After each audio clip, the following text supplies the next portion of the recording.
Hello everyone and welcome to Credit Finance. In today's video, I bring you an update regarding brand new and exciting program for low income seniors and for those of you receiving SNAP or EBT benefits that you will be absolutely want to pay attention. We also have a list of 32 states including DC which were approved by the USDA for extra SNAP in February and March.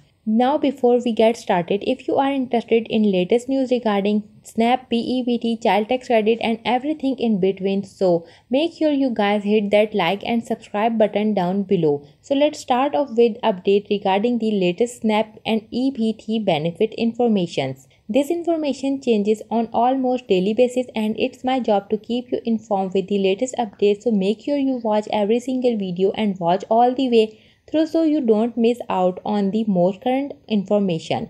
Most Americans getting federal food assistance will see their benefits go down after this month as pandemic era supplementals expire. At the same time, lawmakers in Washington are beginning work on a new multi-year farm bill with some legislators calling for reforms for the food stamp program. Nutrition program make up 3/4 of the latest farm bill passed in 2018 and most of the goes to the SNAP program. Senator John Boozman of Arkansas, the top Republican on the Senate Agriculture Committee, said at a recent hearing that he supports food assistance program but also voiced concern over their cost and eligibility requirements. He criticized a roughly 20% increase in SNAP benefits that took effect in the fall of 2021 and unsustainable. Guzman said SNAP costs have jumped 94% since the last farm bill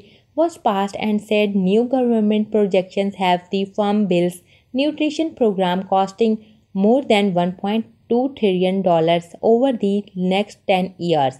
Boozman and some fellow Republicans are also calling for stricter enforcement of work requirement for SNAP benefits. A person earning 130% of the federal poverty level qualifies for SNAP benefit. That's only $17,000 a year for an individual or about $36,000 for a family of 4 beneficiaries are also generally required to work 20 hours a week or be in job training though the was suspended as part of the government public health emergency following the COVID-19 outbreak. Now it's time for the exemption to end. It's time for USDA to get serious about enforcing work requirements. States should no longer be allowed to game the system. Good jobs are plentiful.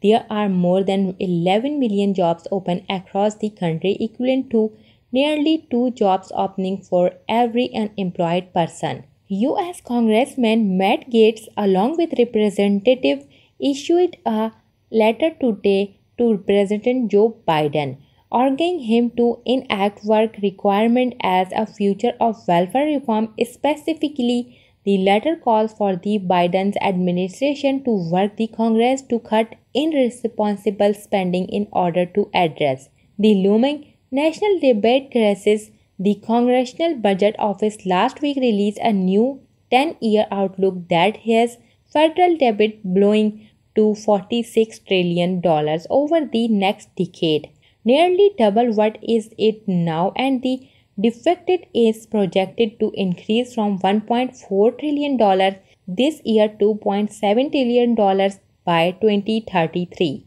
The congressional budget also projected SNAP spending fall by $21 billion or 14% this year, largely as a result of the end of emergency allowance that were provided to SNAP participants during the pandemic. Those allowances in place since 2020 will after end the month SNAP benefits are paid out. Some states are ended the emergency allowance earlier, but they are still in effect for 32 states and the District of Columbia. The Center on Budget and Policy Priorities says the average person will receive about 90 a month less in SNAP benefits when that pandemic era boost ends. That group says SNAP benefits will average about $6.10 per person a day without the emergency allowance. So our SNAP benefits at risk in the new farm bill Bernard said he thinks it's more likely the Republican trying to cut spending will look to beef up eligibility requirements such as the work requirements.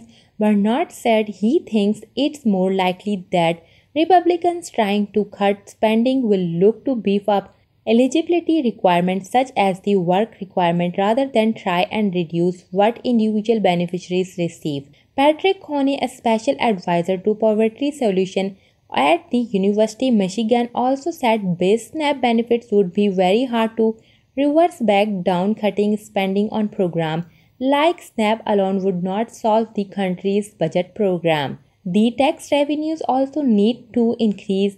Moody's Analytics chief economics Mark Zandi and Todd Belt, political management program director at George Washington University, both also said last week that any long-term budget fix will likely need compromise involving both spending cuts and tax increase. Bernard said SNAP is less than 2% of the federal budget, and he said SNAP is the most effective and efficient anti-hunger program.